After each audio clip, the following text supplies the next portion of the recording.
വളരെയധികം നല്ലൊരു അന്തരീക്ഷത്തിലാണ് ഈ ചടങ്ങ് നടക്കുന്നത്. ഒന്ന്, രാധാകൃഷ്ണന് ഇങ്ങനെയുള്ള പരിപാടികൾ നടത്താൻ വേണ്ടി ഇങ്ങനെ അനുഗ്രഹീതമായ ഒരു സ്ഥലം കിട്ടി എന്നുള്ളത് തന്നെ അങ്ങേയറ്റം സന്തോഷകരമാണ്. മഴയില്ലെങ്കിൽ ഇതുപോലെ ഒരു വാർഡിന് ഒരു പരിപാടി നടത്താൻ വേണ്ടി പറ്റിയൊരു സ്ഥലം കിട്ടുക എന്നുള്ളത് അത്ര എളുപ്പമല്ല സിറ്റിക്കകത്ത്. സ്ഥിരം അതെ അതെ അതെ. എന്തായാലും ഞാൻ 2-3 പരിപാടിയിലൂടെ വന്നു. നല്ല അന്തരീക്ഷമാണ്. വൈകുന്നേരം കാർക്കിയാനുള്ള സ്ഥലമുണ്ട്, എല്ലാത്തിനുള്ള സൗകര്യമുണ്ട്. പിന്നെ ഈ സദസ്സ് കാണുമ്പോൾ തന്നെ ഒരു സ്വതന്ത്ര കൗൺസിലർ ജയിച്ചു വരുന്നതിൻ്റെതായ ഒരു, സത്യത്തിൽ പറഞ്ഞ ഒരു സൗന്ദര്യവും ഈ സദസ്സിൽ കാണാനുണ്ട്.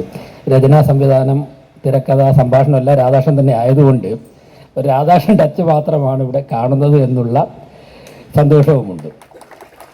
അപ്പോൾ ഞാൻ കഴിഞ്ഞൊരു പരിപാടി വന്നപ്പോഴും പറഞ്ഞു, അദ്ദേഹത്തിൻ്റെ പതിറ്റാണ്ടുകൾ നീളുന്ന തിരുവനന്തപുരത്തെ പൊതുപ്രവർത്തനവും പ്രത്യേകിച്ചും മാധ്യമരംഗത്തെ പ്രവർത്തനവും അദ്ദേഹത്തിൻ്റെ പരിപാടികളിലൊക്കെ തന്നെ പ്രതിഫലിക്കുന്നുണ്ട്.